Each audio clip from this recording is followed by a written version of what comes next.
தலைவர் இந்த பாதியாக தான் வராரு, இந்த பாதியாக தான் வராருன்னு சொல்லிட்டு ஒரு மாஸ் ஹைப்பை கிரியேட் பண்ணாங்க. இந்த FDFSக்கு நம்மளுக்கே ஒரு ஹைப் உருவாகும். அந்த மாஸை ஒரு அரசியலை கிரியேட் பண்ண அது ரொம்ப ரொம்ப தப்பு. சினிமாங்க இது அரசியல்ங்கிறது நம்மளோட வாழ்க்கையோட சம்பந்தப்பட்டது. நீங்க படிச்சது அரசியல், நான் படிச்சது அரசியல். அவர் குடுக்கறதா நம்புறாங்க. FDFS அரசியல் வந்து தரமான வாழ்க்கைக்கு வரவே வராது. அவரால வந்து ஒரு 2 மணி நேரம் ஒரு இதை கூட ரத்து பண்ணாம வர முடியல. அது காரணம் அவரா? அவருக்கு அவரோட ஜோம்பிஸை தூண்டதான் தெரிஞ்சிருக்கே தவிர ஜோம்பிஸ்னு சொல்லாதீங்க. நீங்க சொன்னீங்க மறுபடியும் அதை பயன்படுத்து. தவறுதான் ரசிகர்கள் தவறுதான். ரசிகர்களை கட்டுப்படுத்த தெரியவில்லை. ஒரு பச்சையா சொல்லட்டுமா, துப்பு இல்லை. உனக்கு துப்பு இல்லைன்னா எதுக்கு அந்த பதவி? இன்னைக்கு தாவக வேட்பாளர்களை போய் கேளுங்க, ஏதாவது கொள்கை படியா பேசுங்கன்னா பேச முடியாது. ஏன்னா எந்த ட்ரைனிங்கும் பல படங்கள்ல வந்து தன்னோட வசனங்கள் செங்கோட்டையன் இருக்காரு, அவர் வேட்பாளர் தான், அது ஒரிஜினல் இருக்காரு. அவங்க வந்து எனக்கு அவங்க எப்படி வேணா இருந்துட்டு போட்டுங்க, அவங்க கொள்கையை வச்சுங்க வச்சுக்காதீங்க, நீங்க ஜனநாயகம் என்ன வேணா பண்ணுங்க. ஆனா அந்த குழந்தைங்க பாவம், உங்க பின்னாடி வர குழந்தைங்க பாவம், அடிப்படாமையாவது பார்த்து உங்களால கட்டுப்படுத்த தெரியலன்னா கட்சியை கலைச்சிட்டு போங்க. அது எப்படி நீங்க சொல்லுவீங்க?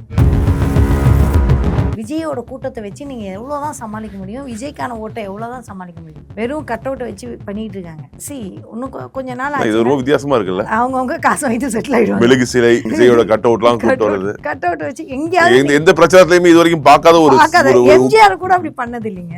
எம்ஜிஆருக்கு கூட நடக்காத ஒரு விஷயம் இவருக்கு நடக்குது. என்னன்னா பாவமா இருக்கு அந்த கட்சி வேட்பாளர்களை பார்த்தா.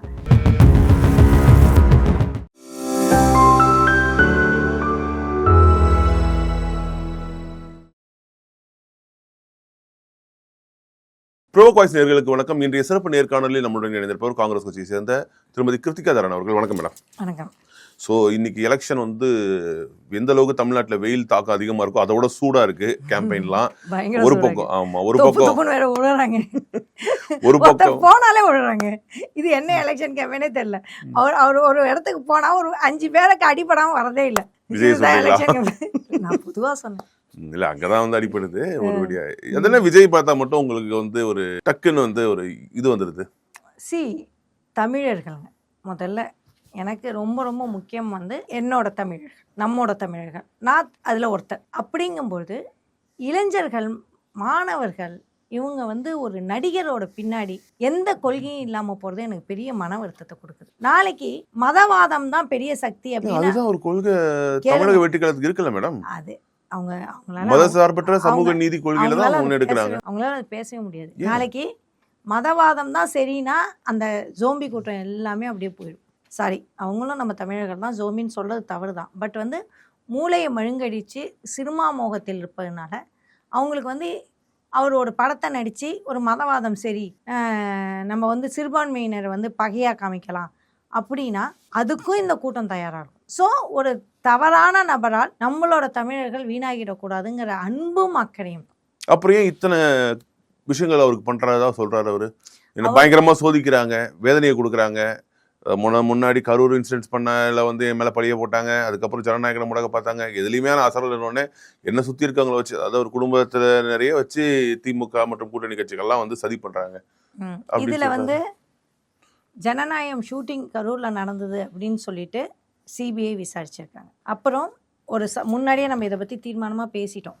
ஒரு சாதாரண ஒரு சோஷியல் ஆக்டிவிஸ்ட் கூட ஒரு 4 பேர் கஷ்டத்தில் இருந்தால் கூட நாங்கள்லாம் போய் நிற்போம். ஆனால் அவர் தன்னோட ரசிகர்கள், தன்னை பார்க்க வந்தவர்கள் உயிர் இழக்கும் போது பக்கத்தில் நிற்கலை. கேட்டால் கூட்டம் அப்படிங்கிற அவரால் தனியாலாம் போக முடியாமலாம் இல்லை. அவங்க வந்து ஒரு மாசை வந்து கிரியேட் பண்றாங்க. மாஸ் கிரியேட் ஆகல, மாசை கிரியேட் பண்றாங்க. கரூர் சம்பவமே எடுத்துக்காட்டு. லைட் ஆஃப் பண்ணி ஆன் பண்ணி அங்கேருந்து தாமதமா வந்து இது வந்து சிபிஐ விசாரிச்சிருக்கு. நான் சும்மாலாம் சொல்லலை. போலீஸ்காரங்களுக்கு இது தெரியும். தாமதமா வந்தது தெரியும். சின்ன இடத்துல கூட்டத்தை கூட்டினா பெரிய மாசா தெரியும். இப்படி தான் அவங்க ஒவ்வொரு தடையும் பண்ணுறாங்க. அப்புறம் தலைவர் இந்த பாதியாக தான் வராரு, இந்த பாதியாக தான் வராருன்னு சொல்லிட்டு ஒரு மாஸ் ஹைப்பை கிரியேட் பண்ணாங்க. இந்த FDFSக்கு நம்மளுக்கே ஒரு ஹைப் உருவாகும். இப்போ நீங்கள் ரஜினி ரசிகரா? நீங்கள் ரஜினி படம் பார்ப்பீங்களா? FDFS பார்ப்பீங்கல்ல. நம்மளுக்கு ஒரு ஹைப் வரும்ல, ஒரு குஷி வரும்ல. நான் விஜய்க்கும் FDFS போவேன், அஜித்துக்கும் FDFS போவேன். என் பையன்லாம் ஏன்னா பெங்களூரில் நாங்கள் இருக்கிறதுனால எனக்கு விசில் அடிக்கலாம் வந்து பழக்கம் பண்ணுவேன். நம்மளோட தமிழர்ப்பா, நம்மலாம் அப்படி குஷியாக இருக்கணும். நம்மளுக்கெல்லாம் அந்த ஃபர்ஸ்ட் டே ஃபர்ஸ்ட் ஷோவை அந்த மாசை ஒரு அரசியலை கிரியேட் பண்ணுறேன். அது ரொம்ப ரொம்ப தப்பு. ஏன் சினிமாங்க இது அரசியல்ங்கிறது நம்மளோட வாழ்க்கையோட சம்பந்தப்பட்டது. நீங்க படிச்சது அரசியல், நான் அவர் நல்ல படிச்சது தரமான வாழ்க்கை இங்க பாருங்க, கொடுக்குறேன்றாரு. நான் படிச்சது அரசியல். அவர் கொடுக்குறதா நம்புறாங்க அவருடைய ஃபாலோவர்ஸ். எஃப்டிஎஃப்எஸ் அரசியல் வந்து தரமான வாழ்க்கைக்கு வரவே வராது. அவரால் வந்து ஒரு 2 மணி நேரம் ஒரு ஒரு ஒரு இதை கூட ரத்து பண்ணாம வர முடியல. இன்னைக்கு வந்து நம்மளோட முதல்வர் வந்து அது காரணம் அவரா? அதுக்கு காரணம் அவரே தான். நீங்க உங்களோட போலீஸ் ப்ரொடெக்ஷன் தரேன்னு உங்களோட சொல்றாங்க. ரசிகர்களே உங்களால கட்டுப்படுத்த முடியல. தமிழ்நாட்டுல நடக்கிற சட்ட ஒழுங்குலாம் எப்படி நீங்க பேசுறதுக்கு உங்களுக்கு என்ன ரைட் இருக்கு? எங்கள் பெண்களை பாதுகாப்பு இல்லைங்கிறீங்க, அவங்களுக்கு பாதுகாப்பு இல்லைங்கிறீங்க. இதுக்கு உங்க கூட வந்தா அவங்களுக்கே உயிருக்கே பாதுகாப்பு இல்லையே. தொப்பு அவர் வர சொல்லலையே. அவர் வர சொல்றாரு, வர சொல்ல வராதீங்க, பின்னாடி ஃபாலோ பண்ணி வராதீங்கங்கறாரு. மீறி வராங்க ஒரு அன்புல. சொல்லட்டுமா, அவருக்கு அவரோட ஜோம்பிஸ தூண்டதான் தெரிஞ்சிருக்கே தவிர ஜோம்பிஸ்னு சொல்லாதீங்க நீங்க சொன்னீங்க. மறுபடியும் அதை பயன்படுத்துறீங்க. தவறுதான் ரசிகர்கள் தவறுதான். ரசிகர்களை கட்டுப்படுத்த தெரியவில்லை, தூண்டதான் தெரிஞ்சிருக்கு. தூண்டிய பிறகு அவர்களை கட்டுப்படுத்த இவருக்கு தெரியல. சொல்லட்டுமா, ஒரு பச்சையா சொல்லட்டுமா, துப்பு இல்லைம்மா தமிழ். உனக்கு துப்பு இல்லைன்னா எதுக்கு அந்த பதிவு? உன்னால உன்னோட ரசிகர்கள் ஒருத்தர் 2 பேர் வந்தா கட்டுப்படுத்துறது சாத்தியம். அத்தனாயிரம் பேர் பின்னாடி வரும் பொழுது அப்படின்னா கட்சி வேண்டாம் உங்களுக்கு. கட்சி வேண்டாம் அப்புறம் நீங்க எப்படி நீங்க எப்படி சொல்ல முடியும் கட்சி பாருங்க. அவரோட ரசிகர்கள் அவனோட உயிருக்கே தற்கொலை பண்ணிக்க ரெடியா இருக்காங்க. நான் முன்னாடியே சொல்லிட்டேன், அது தற்கொலை கட்சின்னு. தற்கொலை பண்ணிக்க ரெடியா இருக்காங்க. அவங்களால நம்மளுக்கு ஆபத்து ஏற்படாது. நாளைக்கு ஆட்சி அதிகாரத்தை கொடுத்தா நம்மளுக்கு ஆபத்து ஏற்படாது. என்ன கேரண்டி? என்ன ஆபத்து வந்துட போகுது? அவங்க நம்மளையும் நாளைக்கு கடிச்சு வைப்பாங்க. நாளைக்கு என் தலைவர் இப்படி, என் தலைவரை பத்தி நீங்க பேசிட்டீங்கனாலே நம்மளை கடிச்சு வைப்பாங்க. ஜனநாயகமா போயிடுங்க. அவங்க தலைவர் பேச்சே கேட்கல. நான் இப்படி தான் நடந்து பேமாங்க. என்டிடிவி நிருபர் வந்தப்போ போன தடவை பேசினோம், எப்படி கடிச்சு கொதறினாங்க. நாளைக்கு உங்களுக்கு அந்த ஆபத்து, நாளைக்கு விஜயை பற்றி பேசுனீங்கன்னா நாளைக்கு உங்களை கடிச்சு கொதருவாங்க, என்ன கடிச்சு கொதருவாங்க. அந்த மாதிரி ஒரு மூளை மழுங்கடிக்கக்கூடிய செயல் திட்டத்தை அவங்க செய்கிறாங்க. அது என் தமிழர்களுக்கு நடந்துடக்கூடாது. கிட்டத்தட்ட போதை மருந்து மாதிரி சினிமாங்கிற ஒரு இமேஜை காமிச்சு ஆன்மீகத்துலேயும் அது நடக்குது. ஆன்மீகத்தில் இப்படி டான்ஸ் ஆட சொல்லுவாங்க, ராத்திரி ஃபுல்லாக ஆட சொல்லுவாங்க. உடனே அந்த சாமியார் தான் நித்யானந்தம்லாம் இல்லையா? அந்த மாதிரிலாம் விஜய்க்கு வித்தியாசம் இல்லையா? இல்லை, 2 பேரும் ஒரு இமேஜ். அவர் ஆன்மீகத்தில் செய்கிறாரு, இவர் சினிமாவில் செய்கிறார். ஆன்மீகம் சினிமா ரெண்டுமே ஒரு இமேஜ். சைக்காலஜிக்கலி பாருங்கள், ஒரு மாஸ் இமேஜை உருவாக்குறாங்க. இந்த பாரு அவருக்கு ரொம்ப ரொம்ப டிமாண்டை உருவாக்குறாங்க. இப்போ நான் இந்த எடுத்துக்காட்டு சொல்லக்கூடாது, இருந்தாலும் சொல்கிறேன். இப்போ நீங்கள் வந்து உங்களுக்கு முன்னாடி திருப்பதி சாமி சிலையை கொண்டு வந்து வைக்கிறோம், அதே சிலையை கொண்டு வந்து வைக்கிறோம். இங்கே 3 மணி நேரம் உட்காருங்கன்னா நீங்கள் 5 நிமிஷம் பார்ப்பீங்க, 10 நிமிஷம் பார்ப்பீங்க. 3 மணி நேரம் உங்களுக்கு பரவசம்லாம் வராது. அப்புறம் உங்கள் மொபைலை எடுத்து பார்க்க ஆரம்பிச்சிடுவீங்க. இதே முட்டி மோதி கஷ்டப்பட்டு கூட்டத்தில் நின்று ராத்திரி பகலாக மலையெல்லாம் ஏறி எல்லாம் போய் அப்படியே உங்களை பிடிச்சி தள்ளுவாங்க ஜருகண்டி ஜருகண்டின்னு. 5 நிமிஷம் நீங்கள் திருப்பதி, 5 நிமிஷம் இல்லை, 5 நொடி 10 நொடி திருப்பதி சாமி பார்த்தா இந்த நிமிடம் வரைக்கும் நீங்கள் உங்களால் அந்த சிலையை மறக்க முடியுமா? முடியாது. உங்கள் கூட உங்கள் வீட்டில் ஒரு புகைப்படம் இருக்கும், சாமி புகைப்படம், அது உங்களுக்கு மறந்துடும். ஆனால் திருப்பதியை பார்த்தோன்னா அந்த பரவசம், அந்த குஷி. ஏன் அப்படின்னா அது ஒரு சைக்காலஜி, அது ஒரு டிமாண்டு. அந்த டிமாண்டை நம்ம தலைவர் வர மாசு, அது இது வைபு பண்ணணும், அது பண்ணணும், அப்படி இப்படின்னு சொல்லி அந்த எஃப்டிஎஃப்எஸ்க்கு நம்மளுக்குள்ளே அந்த ரசிகன் இருக்கான்.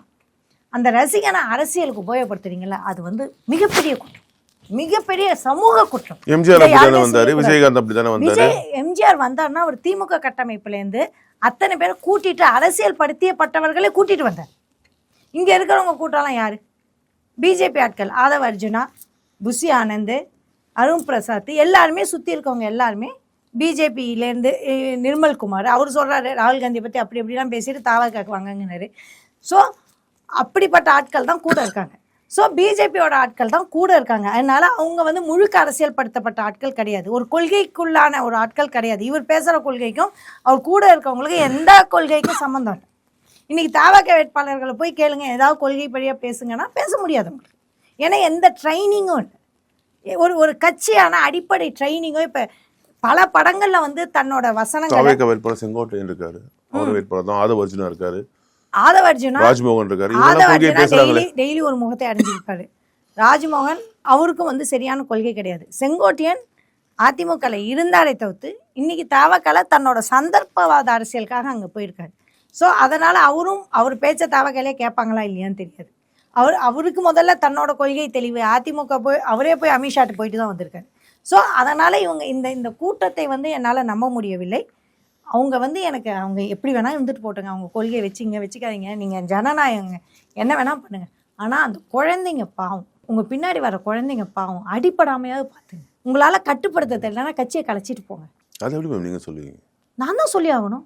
உங்களுக்கு அந்த துப்பு இல்லைன்னா, உங்களோட ரசிகர்களையே உங்களால் கட்டுப்படுத்த துப்பு இல்லைன்னா, நாளைக்கு அந்த ரசிகர்கள் என்ன வேணாலும் செய்வாங்கங்கிறது இது தமிழகத்துக்கே பெரிய அச்சுறுத்தல், மிகப்பெரிய அச்சுறுத்தல். ஒரு ஒரு ஒரு திருடன் இருந்தாலே அந்த ஏரியாவுக்கு அச்சுறுத்தலுங்க. அது என்னங்க 1000 பேருக்கு ஒரு திருடன் தானே இருக்கான்னு நம்ம கேட்க முடியும். ஒருத்தர் தறிக்கட்டு போனாலும், ஒருத்தர் விஜய் பேச்சை கேட்டு தற்குறி ஆனாலும் அது அந்த தொகுதிக்கே அச்சுறுத்தல். அது பெரிய ஆபத்து. அதை வந்து நம்ம புரிஞ்சுக்கணும், ஆரம்பத்திலேயே புரிஞ்சுக்கணும். எனக்கு வந்து அந்த குழந்தைகள் போதை மருந்து பற்றி தடைப்பெல்லாம் பண்ணுறோம், போதை மருந்து பற்றி பேசுகிறோம். இந்த சினிமாங்கிறது ஒரு போதை, தலைவனை பார்க்கணுங்கிறது ஒரு போதை. இதுலேருந்து நம்ம தமிழக குழந்தைகளை காப்பாத்தி ஆகணும். இப்ப நம்ம உங்களுக்கு அந்த பொறுப்பு இருக்கு, எனக்கு ஒரு பொறுப்பு இருக்கு. இத பாக்குறாங்க நிறைய பெரியவங்க, எல்லாருக்கும் அந்த பொறுப்பு இருக்கு. நிறைய பெரியவர்களே விஜய் பின்னாடி வராங்க. விஜய் பின்னாடி வரட்டும், ஜாம்பிக்கலாக வர வேண்டாம். கண்ணை மூடி மோகத்தோட வராதீங்க. வரலன்னா உங்களை காப்பாற்ற வேண்டிய பொறுப்பு முதல்வருக்கும் இருக்கு, எனக்கும் இருக்கு, உங்களுக்கும் இருக்கு. இதை பார்க்குற ஒவ்வொருத்தருக்கும் அவங்கள அந்த கூட்டத்தை காப்பாற்ற வேண்டிய பொறுப்பு இருக்கு. அந்த கூட்டத்தை தவறான தலைமையில் இருந்து, அந்த மோகத்தில் இருந்து, தன் சுயமோகத்தில் ஆடிடும் ஒரு தலைமையில் இருந்து காப்பாற்ற அவரால் தமிழ்நாட்டை காப்பாற்ற முடியாது. அவரால் தன்னோட ரசிகர்களே காப்பாற்ற முடியல. ரியல் காங்கிரஸே தாவேக்கல தான் இருக்கின்றாரு. இருந்துட்டு போட்டோம். காங்கிரஸ்லேருந்து யார் தாங்க வெளியில போல, எல்லா சங்கிகளும் வெளில போயிட்டாங்க. இப்போ தாவாக்கல சேர்றதால சங்கிகள் தான் சேர்ந்துருக்காங்க. ஸோ காங்கிரஸ்ல ஆல்ரெடி இருந்த சங்கிகள் பாருங்க, இப்போ உதயநிதிக்கு எதிராக உங்க கட்சியிலிருந்து வெளியே போன செல்வத்துக்கு வாய்ப்பு கொடுத்துருக்காரு விஜய். கொடுக்க தான் கொடுப்பாங்க. சங்கிகள்லாம் அப்படி தான் வெளில போவாங்க. எனக்கு அதை பற்றி பிரச்சனை இல்லை. காங்கிரஸில் உள்ளே இருப்பவர்கள், காங்கிரஸை விட்டு வெளில போகிறவங்க 90% சங்கிகளை சார்ந்தவர்கள் தான். இப்போ விஜய் சேர்ந்து சுற்றி இருக்கவங்க எல்லாருமே பாஜக பேஸ்டு தான் இருப்பாங்க. அப்படின்னா காங்கிரஸ்லேருந்து வெளியில் போனவங்கன்னா நான் பாஜக பேஸ்டாக தான் நான் சந்தேகிக்கிறேன். அவங்க நிஜமாக எப்படி போனாங்கன்னு தெரியல. என்னோட சந்தேகம் ஸ்ட்ராங்காக இருக்குது. கிட்டத்தட்ட அது 2-3 வருஷத்தில் நிரூபணமாக ஆயிடுது. இந்த வாஷிங் மிஷின் தலைவர்கள் எல்லாருமே அங்கே தான் போயிருக்காங்க. ஆனால் இவர் வித்தியாசமாக விஜய்க்கு போயிருக்காரு. அதனால் என்னென்னா இங்கே பாஜகவோட விஷயங்கள், சிக்கல்கள் புரிஞ்சுக்கிட்டு டெல்லியிலேருந்து என்ன விஷயம் வருதுன்னா, கட்சி தாவறவங்க எல்லாம் தாவாக்கு தாவுங்க அப்படிங்கிற ஒரு செய்தி வரனால எல்லாருமே தாவாக்க. ஸோ காங்கிரஸ் திமுக பயந்து இருக்கு விஜயை பார்த்து அப்படின்னு எடுத்துக்கலாமா? பயப்படவே இல்லை. கண்டிப்பாக. அப்புறம் எத்தனை தடைகள் பிரச்சாரத்துக்கு முறையா அனுமதி கொடுக்க மாட்டேங்கிறாங்க அப்படின்னு திரும்ப சொல்லிட்டு இருக்காங்க டிவிக்கு. தலைமை செயலாளரே மாத்திட்டாங்க தேர்தல் ஆணையம். இப்ப திமுக அரசை வந்து எந்த விதத்துலயும் எல்லா விதத்துலயும் தேர்தல் ஆணையம் கையில எடுக்குது. அப்படிங்கிறப்ப விஜய்க்கு பெர்மிஷன் தேர்தல் ஆணையத்துலேருந்து கொடுக்க முடியாதுன்னு என்னமோ அவங்கவுங்க தொகுதியில் பிஸியாக இருக்காங்க. திமுக அரசை போய் இப்போ திமுக அரசில் இருக்கிற எந்த அமைச்சர் இப்போ வந்து தன்னோட தொகுதியில் இல்லாமல் செக்ரட்டரியில் உட்காந்து கையெழுத்து போட்டுட்ருக்காரு. ஸோ நீங்கள் லோக்கலில் என்ன பெர்மிஷன் உண்டோ அதை வாங்கிக்க வேண்டியது உங்கள் பொறுப்பு. உங்களை யாரும் தடுக்கவோ இதுவோ போகிறதில்ல. தேர்தல் ஆணையம் அதுக்கு விடவும் விடாது. ஏங்க திமுக அப்படி ஒரு அதிகாரம் இருந்ததுன்னா அவங்க வண்டியை ஏன் செக் பண்ணுறாங்க? முதல்வர் வண்டியே செக் பண்ணுறாங்க. அப்படின்னா தேர்தல் ஆணையம் தான் இப்போ கையில் இருக்குது. அப்புறம் திமுக மேலே பழிய போட்டிங்கன்னா இது கொஞ்சம் பேசிக் வேணுங்க. அவங்க லெட்டர் போடுறதே யாரோ அசாம் கவர்னருக்கு யாருக்கோ லெட்டர் போடுறாங்க. விஜய் கான்ஃபிடென்ட்டாக இருக்காரு இந்த வாட்டி கண்டிப்பாக ஆட்சி அமைச்சர். அவங்க எப்போதுமே சினிமா தயாரித்தா கூட தான் இந்த சினிமா ஜெயிக்கும்னு கான்ஃபிடென்ட்டாக இருப்பாங்க. அவங்க தாவாக வேட்பாளர் எடப்பாடிக்கு எதிரான வேட்பாளர் என்ன பண்ணாங்க? வாபஸ் வாங்கிட்டாங்க. எத்தனையோ வேட்பாளர்கள் காசு வாங்கிட்டு பிரச்சாரத்துக்கே போகலை. அந்த மாதிரி எக்கச்சக்கமாக இருக்காங்க. அவர் வந்தாங்க அப்படின்னா பை சான்ஸ் எதுலேயோ ஒரு மாதத்தில் ஏதோ ஒன்றுத்தில் வந்துட்டாங்க அப்படின்னா அது ரொம்ப தவறான உதாரணமாக போயிடும் தமிழகத்துக்கு. அதனால் தேர்தல் வர வரைக்கும் நம்ம ஒவ்வொரு பொறுப்புள்ள தாய் தகப்பனும், ஒவ்வொரு பொறுப்புள்ள ஒரு அக்கா தம்பிகளும், ஒவ்வொரு பொறுப்புள்ள தமிழ்நாட்டில் இருக்கிற ஒவ்வொரு குடிமகனும் விஜய் வரக்கூடாது. சரி, இன்றைக்கி பாருங்கள் தாவாக்க வேட்பாளர்கள்லாம் கட்சி காசு கொடுக்கல, இவங்கள்ட்டையும் காசு இல்லை. இவங்க வண்டியில் போய் பரிதாபமாக இருக்குது, ஒத்த ஆளாக சுற்றிட்டு இருக்காங்க. அவங்களுக்கு வேலை செய்ய ஆளும் இல்லை, பூத்துலேயும் ஆள் கிடையாது. ப்ராக்டிக்கலாக ஒன்றுமே இல்லை. அந்த கட்சி ஆடுது. விஜயோட கூட்டத்தை வச்சு நீங்கள் எவ்வளோ தான் சமாளிக்க முடியும்? விஜய்க்கான ஓட்டை எவ்வளோ தான் சமாளிக்க முடியும்? வெறும் கட் அவுட்டை வச்சு பண்ணிட்டு இருக்காங்க. இன்னும் கொஞ்ச நாள் ரொம்ப வித்தியாசமாக இருக்குல்ல. அவங்கவுங்க காசு வாங்கிட்டு செட்டில் ஆகிடுவாங்க. மெழுகு சிலை விஜயோட கட் அவுட்லாம் கூப்பிட்டு வருது. கட் அவுட் வச்சு எங்கேயாவது எந்த பிரச்சாரத்துலையுமே இது வரைக்கும் பார்க்காத எம்ஜிஆர் கூட அப்படி பண்ணது இல்லைங்க. எம்ஜிஆருக்கு கூட நடக்காத ஒரு விஷயம் இவருக்கு நடக்குது. என்னன்னா பாவமாக இருக்குது அந்த கட்சி வேட்பாளர்களை பார்த்தா. நீங்கள் அவர் எப்படி இருந்தாலும் பிரச்சாரத்துக்கு வரமாட்டார். எந்த தொகுதிக்கும் வரப்போகிறது இல்லை. அவரை நம்பி நம்ம இறங்கிட்டோம். எப்படி இருந்தாலும் காசு செலவு செய்யணும். தன்னோட வேட்பாளர் எல்லா சொத்தெல்லாம் திருத்தணியில் சத்யகுமார்லாம் தனியாக போயிட்டு இருந்தாரு. ஆமாம், ஒத்த ஆளாக சுற்றிட்டு இருக்காங்க. ரொம்ப ரொம்ப பாவமாக இருக்குது. அவரை நம்பின வேட்பாளர்கள் அப்படிங்கிறது வந்து அவர்களும் தமிழர்கள் தானே. மிக்க நன்றி மேம்.